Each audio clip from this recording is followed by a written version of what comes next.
Саламатсыздар ма, құрметті білім алушылар? Бүгінгі сабағымыздың тақырыбы дара және күрделі сан есімдер. Оқу мақсаты: тыңдаған материалдар бойынша негізгі тұсын белгілеп алу және солардың негізінде мәтіннің мазмұнын айту. Зат есім, сан есім, сұраулық-шылаулар үстеу сөздің мағынасын түсіну, жазбаша және ауызекі тілде қолдану. Бағалау критерийі: тыңдаған мәтіннің негізгі тұстарын белгілейді, мәтіннің мазмұнын айтады, мәтіннің мазмұны бойынша диалог құрады, мәтіннен сан есімдерді табады, дара және күрделі сан есімдерді анықтайды. Енді сан есім ережесін еске түсірейік. Заттың санын, ретін білдіретін сөздерді сан есім дейміз. Сан есімдерге қанша, неше, нешінші деген сұрақтар қойылады. Мысалға, 5, 7, 100, екінші, 16. Сан есімдер құрамына қарай дара және күрделі болып екіге бөлінеді. Бір ғана сөзден тұратын сан есімді дара сан есім деп аталады. Екі немесе одан да көп сөзден тұратын сан есімдер күрделі сан есім деп аталады. Күрделі сан есімдердің құрамындағы сөздер бөлек-бөлек жазылады. Сан есімдердің жалпы сұрақтарын қайттан еске түсірейік. Қанша, неше, нешінші, нешеу. Құрамына қарай, жаңа атап өткендей, дара және күрделі сан есімдер. Мысалға, дара сан есімдер негізгі, туынды сан есімдер жатады. Мысалы, 10, 20, миллион, үшеу, бірінші. Күрделі сан есімдер екі не одан да көп сөздің тіркесінен және қосарланған сөздермен жасалған сан есімдер жатады. Мысалы, 15, 100, 39, 154. Сөздердің қайталануы және қосарлануы арқылы жасалған күрделі сан есімдер дефис арқылы жазылады.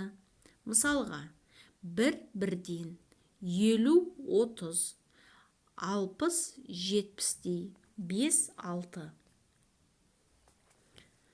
Бүгінгі жаңа сабақ бойынша бірінші тапсырманы орындайық. Мәтінді тыңда. Бір жылда күн мен түн 2 рет теңеседі екен. Оларды көктемгі және күзгі теңесу деп айтады. Көктемгі теңесу 22 наурызға ұлыстың ұлы күніне дөп келеді. Ал күзгі теңесу 22 қыркүйекке сәйкес келеді. Күн мен түннің көктемгі теңелуін әлемнің көптеген халықтары мереке ретінде атап өтеді. Күн қозғалысына негізделген есеп бойынша нағыз көктемнің келуі осы күн мен түннің теңелуі екен. Дана халқымыз бұл уақытты жылдың басы деп есептеген. Осы күннен бастап табиғат та, жер-ана да, жан-жануарлар да түлейді, жаңғырады. Бірінші тапсырма бойынша дескриптор. Мәтіннің негізгі тұстарын белгілейсің, мазмұнын айтасың. Екінші, мәтіннің мазмұны бойынша диалог құрайсың. Үшінші, мәтіннен сан есімдерді тауып сұрақ қоясың.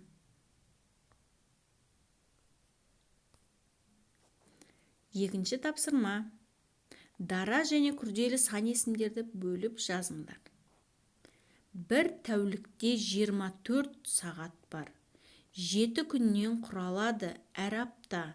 1, 2, 3, 4, 5, 6, 7 деп ойланбастан шыға аламын санапта. Ал 30 күн бір айыңды құраса, 12 ай жыл көп емес қой, бұл аса. 365 күн бар деп бір жылда жауап берем, егер біреу сұраса. Тапсырма бойынша дескриптор.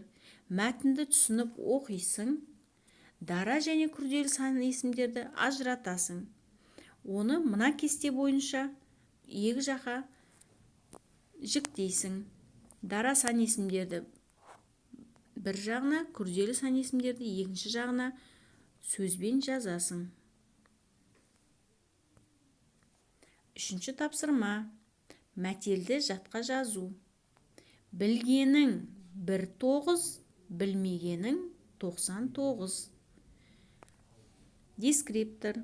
Сан есімді табасың. Екінші, мәтелдің мәнін түсіндіресің. Бүгінгі сабақты қорытындылай келе, өзіңді тексер әдісі арқылы өз ойыңды жеткізіп, мына тор көздерді толтыр. Бүгінгі сабақты өзін-өз бағалау парағы бойынша бағалаймыз. Мына өзін-өз бағалау парағында білім алушы өз іс-әрекетін бүгінгі сабақта қаншалықты деңгейде болғанын белгілеп қояды.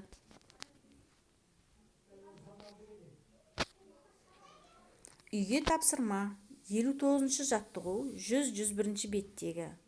Мәтінді оқып, сан есімдерді сөзбен жазасың. Ережені жаттау. Бүгінгі сабақ бойынша кері байланысты парағын толтырамыз. Назарларыңызға рахмет. Сау болыңыздар.